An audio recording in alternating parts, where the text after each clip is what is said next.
کی کہانی ایک سچے واقعے کی ہے جو اذان کے ساتھ پیش آیا۔ یہ کہانی کا پہلا پارٹ ہے جو سچ پر مبنی ہے۔ اس کے دوسرے پارٹ میں ہم ایک کہانی بنائیں گے کہ یہ بھی ہو سکتا تھا یا کچھ بھی ہو سکتا تھا۔ ہمیں اپنے بچوں کی تربیت اور اخلاق کو اسلامی سلوک کے مطابق ڈھالنا چاہیے۔ اس کہانی کا دوسرا پارٹ بھی ضرور دیکھیے گا۔ شکریہ۔ یونیورسٹی فکاڑا میں سافٹ ویئر انجینئرنگ کے چھٹے سیمسٹر کا طالب علم اذان اپنے روزمرہ معمولات میں مصروف تھا۔ اس نے اپنے گھر سے تقریباً 15 کلومیٹر دور یونیورسٹی کا موٹر سائیکل پر سفر کیا۔ بدقسمتی سے ایک دن وہ غیر آبادی والے علاقے میں پھنس گیا کیونکہ موٹر سائیکل کا پیٹرول ختم ہو گیا تھا۔ جب وہ اپنے لیکچر کی کلاسز لینے کے بعد یونیورسٹی سے گھر کی طرف نکلا، اسے نہیں معلوم تھا کہ وہ ایک مسئلے کا سامنا کرنے والا ہے جس میں اسے صبر کرنا ہے اور اجنبیوں کی مدد سے حل کرنا ہے۔ اپنے سفر کے تقریباً آدھے راستے میں اس نے محسوس کیا کہ موٹر سائیکل آسانی سے نہیں چل رہی۔ اس نے فیول گیج پر نظر ڈالی اور حیران رہ گیا کیونکہ وہ خالی کا اشارہ کر رہی تھی۔ اسے یقین نہیں آیا کیونکہ صبح یونیورسٹی جانے سے پہلے اس نے پیٹرول ڈلوایا تھا۔ یہ دوسری دفعہ ہوا تھا کہ یونیورسٹی میں کھڑی اس کی موٹر سائیکل سے کسی نے پیٹرول چوری کیا۔ تقریباً 40 ڈگری درجہ حرارت میں اس طرح درمیان میں پھنس جانا ناقابل برداشت تھا۔ اذان کے پاس کوئی حل نہیں تھا۔ سڑک نہر کے ساتھ ساتھ تھی اور آس پاس کوئی پیٹرول پمپ نہیں تھا۔ بے بسی کی حالت میں اس نے اپنی موٹر سائیکل کو پیدل لے جانے کا فیصلہ کیا۔ سورج اپنی آب و تاب سے چمک رہا تھا اور ہر قدم مشکل تھا۔ موٹر سائیکل کے ساتھ چلتے ہوئے اسے خیال آیا کہ یونیورسٹی کے کچھ برے طالب علموں کی وجہ سے اسے کتنی تکلیف ہوئی ہے۔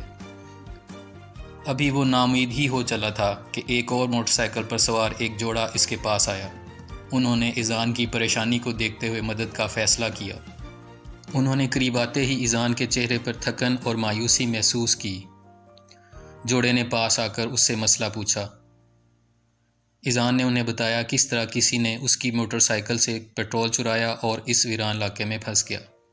جوڑے کو اس کی صورتحال پر ترس آیا اور فوراً اپنے پیٹرول ٹینک سے کچھ پیٹرول اسے دیا۔ اس لمحے احسان کا چھوٹا سا عمل اذان کے لیے بہت بڑی مدد تھا۔ جوڑے نے اذان سے کہا اس سے وہ اپنی موٹر سائیکل کو قریبی پیٹرول پمپ تک لے جائے، ٹینک ریفل کرے اور اپنے آپ کو محفوظ کرے۔ اذان نے جوڑے کا دل سے شکریہ ادا کیا اور پیٹرول لے لیا۔ ان کے دیے ہوئے پیٹرول سے اذان نے موٹر سائیکل سٹارٹ کی اور قریبی پیٹرول پمپ تک پہنچا۔ اس نے پیٹرول ٹینک بھروایا اور اتنی گرمی میں اس واقعے پر ان کی مدد کو یاد رکھا۔ اس واقعے میں چھوٹی سی مدد کا اخلاقی پہلو بہت زیادہ تھا۔ دوسری طرف یہ بری عادت کے منفی پہلو کو بھی دکھاتا ہے۔ اذان کے موٹر سائیکل سے یونیورسٹی کے طالب علم کا پیٹرول چوری کرنے سے نہ صرف اسے تکلیف ہوئی بلکہ یونیورسٹی کے ماحول کی ساکھ بھی متاثر ہوئی۔ اس طرح کا غیر ذمہ دارانہ رویہ اس شخص کے والدین کی پرورش کی عکاسی کرتا ہے۔ دوسری طرف یہ واقعہ ہمارے معاشرے میں مہربانی اور ہمدردی پر بھی زور دیتا ہے۔ اذان کو مدد کرنے والے جوڑے نے ہمدردی اور انسانیت کا گہرا احساس دیا۔ ایک اجنبی کو کچھ پیٹرول دینے کے اس عمل نے اذان کی زندگی پر ایک گہرا اثر ڈالا۔ یہ واقعہ والدین کے لیے اپنے بچوں کو اچھے اخلاق، ہمدردی اور شفقت سکھانے میں ان کے کردار کی اہمیت بتاتا ہے۔ یہ نوجوان نسل میں احساس اور ذمہ داری کو فروغ دینے والی قدر اور اہمیت کو اجاگر کرتا ہے۔ جیسے ہی اذان گھر پہنچا اس نے اپنے ساتھ جوڑے کے حسن سلوک کی تعریف کی۔ اس واقعے نے نہ صرف انسانیت پر اعتماد کو بحال کیا بلکہ اس کے اندر بھی یہ خواہش پیدا کی کہ وہ بھی ضرورت مندوں کی مدد کرے۔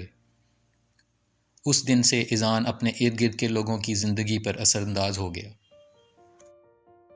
اس نے بھی مثبت رویہ اختیار کرنے کی کوشش کی، جہاں بھی گیا رحم اور شفقت پھیلائی۔ اس نے یہ بھی کوشش کی کہ وہ دوسروں کو بھی یہ ترغیب دے کہ دنیا کو پرامن بنایا جائے۔ اس سچے واقعے نے اذان کی زندگی پر گہرا اثر چھوڑا جو کہ ایک چھوٹے سے احسان اور اچھے اخلاق کی طاقت اور اہمیت کو اجاگر کرتا ہے۔